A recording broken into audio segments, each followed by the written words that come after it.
Have you ever wondered what you would do if the people who gave you life were willing to bury you alive to save the child they loved more? I didn't die. And I swore they would remember the price of that choice. Forever. My name is Emily Warren, though that wasn't always the name I carried. The girl I used to be died on a cold October night when metal met flesh and family betrayed blood. This is my story. The accident happened on Route 47 just past the old Miller farm where the road curves like a snake's spine. I remember the headlights coming at us, bright as Judgment Day. Ethan was driving, of course. My older brother, the golden child. The one who could do no wrong in our parents' eyes. He'd been drinking at his friend's party. But I couldn't let him drive alone. That was always my role. Wasn't it? The silent guardian? The one who cleaned up messes without being asked? The other car swerved to avoid us. But physics doesn't negotiate. The impact threw me against the passenger door with such force that I felt my ribs crack like kindling. The last thing I remembered was Ethan's scream and the taste of copper in my mouth. I woke to white walls, white ceiling, white sheets that smelled of industrial bleach and something else. Something chemical that made my stomach turn. The fluorescent lights hummed above me, casting everything in that particular shade of hospital pale that makes even the living look half dead. My throat was raw, like I'd been screaming, though I had no memory of it. Tubes snaked from my arms to bags of clear fluid hanging from metal stands. Every breath felt like dragging air through broken glass. The door opened, and my parents walked in. I expected tears, relief, maybe even a smile. Instead, I got clinical assessment. My mother's eye swept over me the way she might examine a piece of furniture she was considering throwing out. My father stood behind her, hands in his pockets, looking anywhere but at me. "You're awake," my mother said. Not a question, just an observation. No warmth in it, no thank God you're alive. Nothing that a mother should say to a daughter who'd nearly died. "Where's Ethan?" I croaked out. Something flickered across my mother's face. "He's fine. A few scratches. Nothing serious." Of course he was fine. Ethan was always fine, even when he caused the problems, even when he was the one who'd been drinking, even when his recklessness nearly killed us both. The doctor came in then. A middle-aged man with kind eyes that contrasted sharply with my parents' cold demeanor. He explained my injuries in careful, measured terms. Traumatic liver laceration, significant blood loss, emergency surgery. They'd had to remove a portion of my liver to stop the internal bleeding. "She's lucky to be alive," he said, and I saw my mother's jaw tighten at the word, lucky. The next few days blurred together. Nurses came and went, checking vitals, administering medication. Physical therapists helped me take my first shaking steps. Through it all, my parents maintained their distance, visiting only when absolutely necessary, speaking in hushed tones just outside my door. Ethan never came. It was on the fourth day that I heard the conversation that would change everything. I'd been drifting in and out of sleep when voices pulled me back to consciousness. My parents were in the hallway, speaking to someone. The door was slightly ajar, and their words carried clearly in the sterile quiet of the hospital wing. The compatibility test came back positive. A man's voice said, "Not my doctor, someone else." "And you're certain it would work?" That was my father, his voice carrying an edge of desperation I'd never heard before. "The tissue match is excellent. Siblings often are. But we need to discuss the ethical implications." "There are no ethical implications," my mother cut in, her voice sharp as surgical steel.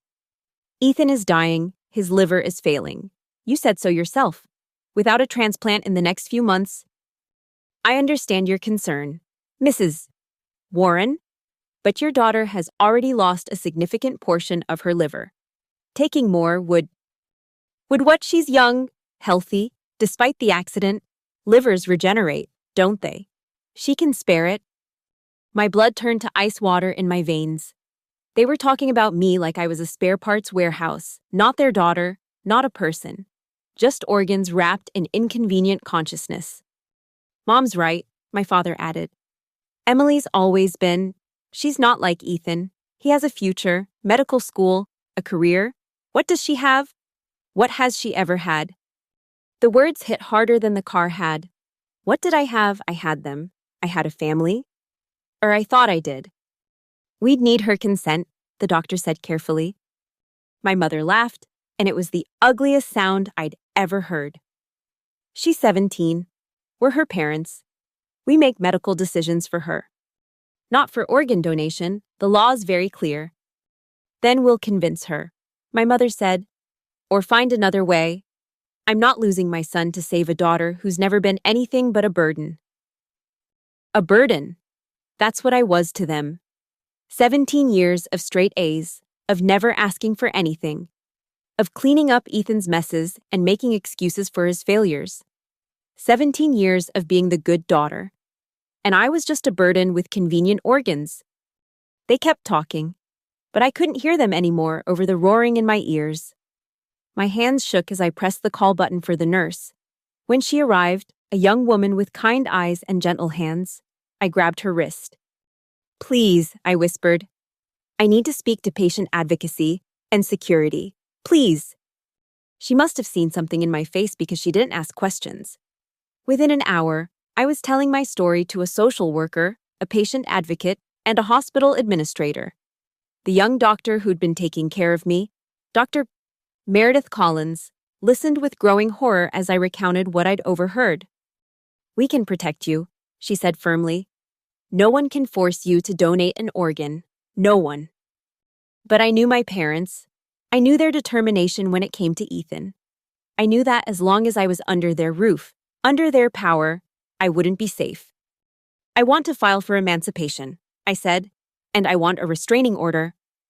The next few hours were a whirlwind of legal consultations, paperwork, and hushed conversations. Dr. Collins, bless her, had managed to record my parents' subsequent attempts to convince me to save Ethan. Their persuasion had quickly turned to threats, then to promises of disownment if I didn't comply. Fine, I'd told them, my voice steady despite the tears streaming down my face. Disown me. I'd rather have no family than a family that sees me as spare parts for the child they actually wanted. The look of shock on their faces was almost worth the pain. Almost. Hospital security removed them from my room. A judge granted an emergency protective order. CPS got involved. And suddenly, at 17, I was alone in the world, but finally, truly safe.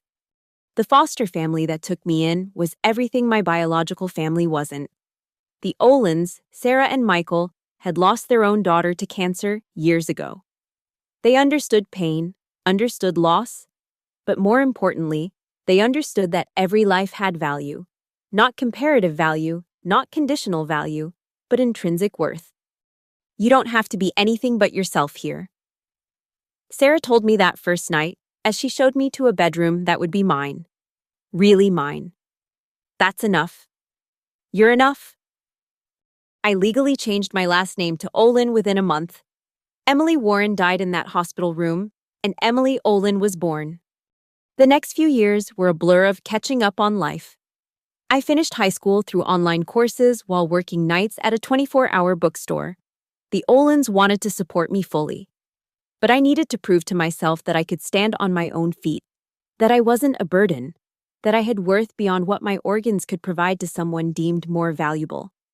I threw myself into learning with a ferocity that surprised even me. Computer science, business management, bioethics. If it could give me an edge, I studied it. I earned my GED in 6 months and a full scholarship to State University. But it wasn't revenge that drove me. Not at first. It was survival. It was the need to become someone who could never again be seen as disposable. I graduated summa cum laude with a double major in business administration and biomedical engineering. The combination raised eyebrows. But I had a plan. The medical field had saved me. But it had also been the weapon my parents tried to use against me. I wanted to understand it, master it, and maybe, somehow, use it to ensure no other child would ever face what I had. Vital Core Innovations hired me straight out of college. It was a startup then, focusing on ethical organ donation matching and allocation systems. The irony wasn't lost on me. Within 3 years, I'd helped develop algorithms that specifically protected vulnerable populations from coercion. Within 5, I was running the strategic operations department. I'd built a life. A good life.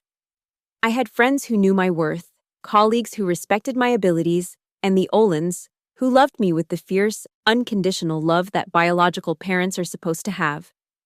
I thought I'd moved on. I thought the past was buried with Emily Warren.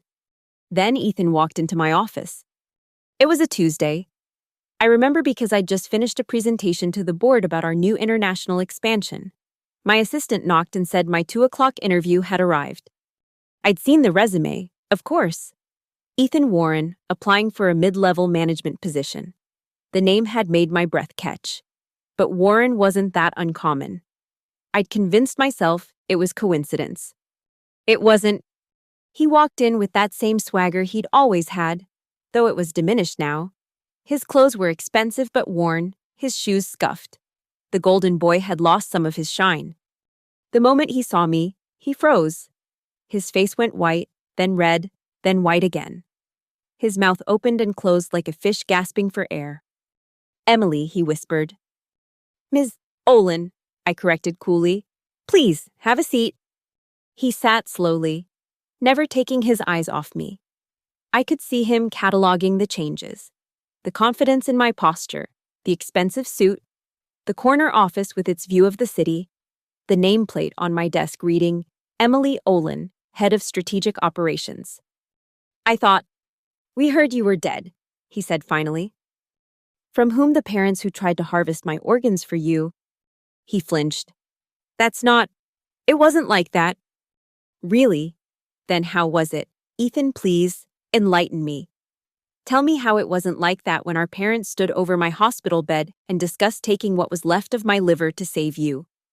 Tell me how it wasn't like that when they called me a burden, worthless, disposable." "I was dying," he said, as if that explained everything, as if his life was inherently worth more than mine. "So was I replied. "The difference is, no one was willing to kill you to save me." His resume sat on my desk between us. I'd read it thoroughly. State school, mediocre grades, a string of failed business ventures funded by our parents, 2 bankruptcies, a DUI. The golden child had turned to lead. "I need this job," he said quietly. "Mom and Dad, they lost everything. Bad investments. The medical bills from my treatment. They're living in a 1-bedroom apartment now. Dad had a stroke last year. Mom's working as a cashier." I felt nothing. No satisfaction, no pity. Just a vast, empty space where familial feeling should have been. "And you think I should care? They're your parents too." "No," I said simply. They made that very clear. I was an organ donor who inconveniently survived. Nothing more. "Emily, please. Let me tell you what's going to happen." I interrupted. "This interview is over. You're not getting this job. You're not getting any job in this industry. See, VitalCore has partnerships with nearly every major medical technology company in the country. We share information about problematic candidates who might pose ethical risks." His face was gray now. "You can't do that. That's illegal." "No, it's not. It's called due diligence. And when I inform our partners that you were complicit in an attempted coerced organ donation, which I have documentation of, by the way, well, they'll make their own decisions. But I wouldn't be optimistic." "I didn't know," he said desperately. "I was sick. I was dying. I didn't know what they were planning." "Yes, you did." I pulled out a file from my desk drawer. "Do you remember sending me a text while I was in the hospital? You probably thought I'd never see it, that I'd be dead before I could read it. But I saved it. Would you like me to read it to you?" His silence was answer enough. "Thanks for finally being useful, sis. Mom says you're being selfish, but I know you'll do the right thing in the end. You always do what's best for the family." Each word fell into the silence like a stone into still water. The ripples spread across his face, shame, fear, anger, and finally, desperation. "I was on medications," he whispered. I wasn't thinking clearly. No, I said. You were thinking exactly like our parents taught you to think, that you mattered and I didn't, that your future was worth my life. Well, congratulations, Ethan. You got to keep your liver. How's that future working out for you? He stood abruptly, knocking over his chair. This isn't over. I'll sue you. You'll what sue me for not hiring you for telling the truth about what happened. Go ahead. I have the best lawyers money can buy. And more importantly, I have the truth. Do you? He left without another word, slamming the door behind him. I sat in the silence that followed, waiting to feel something. Triumph? Maybe. Satisfaction? Justice. Instead, I felt free. I picked up my phone and dialed a familiar number. Mom, I said when Sarah Olin answered, I'm coming home for dinner tonight. Is that okay? Of course, sweetheart, she said, and I could hear the smile in her voice. You never have to ask. Your family. Family. The word meant something different now. It meant choice. It meant love without conditions. It meant worth that didn't depend on what you could provide or sacrifice. The news of what happened to the Warrens reached me in pieces over the following months. Ethan's public meltdown at being blacklisted had gone viral in our industry. Someone, not me. Though I had my suspicions about Dr. Collins, had leaked the story of what they'd tried to do to me. The medical community was small, and attempted coerced organ donation from a minor was the kind of scandal that spread like wildfire. My biological father's stroke had been more severe than Ethan let on. He required round-the-clock care they couldn't afford. My biological mother's minimum wage job barely covered rent. Ethan, unemployable in any field requiring ethical standards, had taken to drinking, like father, like son, I supposed. They tried to contact me once. A letter, forwarded through my lawyer. It was 2 pages of justifications, accusations, and finally, desperate pleas for financial help. They were family, they said. Family helped family. I sent back a single line. I learned from the best that family is conditional. My conditions are ones you can never meet. Some might say I should have been the bigger person. That forgiveness would have set me free. But I was already free. I'd freed myself the moment I chose to live for more than just being useful to others. My story spread in whispers through patient advocacy groups. I became a reluctant spokesperson for organ donation reform, specifically around family coercion. The Emily Olin Foundation now provides legal support for minors and vulnerable adults facing similar situations. We've saved 47 people to date. 47 people who got to keep their organs and their lives. I still work at VitalCore. Now as Chief Operating Officer, we've revolutionized ethical organ matching, ensuring that no one can be pressured or coerced. Every match we make is free, willing, and truly life-saving, for both donor and recipient. Sometimes I wonder what would have happened if I died on that operating table. If my parents had gotten their wish and harvested what they needed from my body. Would Ethan have lived differently? Knowing his life came at the cost of mine. Would my parents have mourned me at all? Or would I have simply been erased, a medical procedure footnote in their golden child survival story? But I didn't die. I lived. I thrived. I became everything they said I'd never be. Successful. Valuable. Necessary. Not because of what I could sacrifice, but because of what I could build. The Warrens taught me that blood doesn't make family. It just makes you related. Family is chosen, earned, proven through actions rather than assumed through genetics. The Olins are my parents. My colleagues are my siblings. The people we save are my legacy. And that legacy, it's built on a simple principle my biological parents never understood. Every life has value. Every person matters. Every child deserves to be more than spare parts for the favored one. I kept the Warren name off my office door, but not out of shame. Emily Warren is the ghost that haunts every unethical organ solicitation, every attempt to coerce the vulnerable, every parent who sees one child as worth more than another. She's the cautionary tale whispered in medical ethics classes, the case study in patient advocacy training, but Emily Olin. She's the success story. The girl who refused to be harvested, who built an empire on the foundation of her own worth, who saves lives without sacrificing others. Both versions of me exist, intertwined like the double helix of DNA, one born of blood and betrayal, the other of choice and conviction. Together, they make me whole. The last time I saw Ethan was 2 years ago. I was walking out of a medical conference where I'd just delivered a keynote on ethical organ donation practices. He was standing across the street, older, grayer, diminished. He looked like our father had in those final days before his business collapsed, desperate and disbelieving that the world didn't bend to his will. Our eyes met across the traffic. For a moment, I thought he might approach, but then he turned and walked away, shoulders slumped, disappearing into the crowd of people who all had somewhere more important to be. I had somewhere to be too. The Olins were expecting me for Sunday dinner. My real family was waiting. And that's where my story ends, not with revenge, but with realization. I didn't destroy the Warrens. They destroyed themselves the moment they decided I was worth less than my brother. I simply refused to be collateral damage in their moral bankruptcy. They wanted to take my liver. Instead, they gave me a spine of steel. They called me worthless. I became invaluable. They tried to bury me alive. I grew roots so deep that nothing could ever uproot me again. My name is Emily Olin. I am nobody's spare parts. I am nobody's second choice. I am nobody's burden.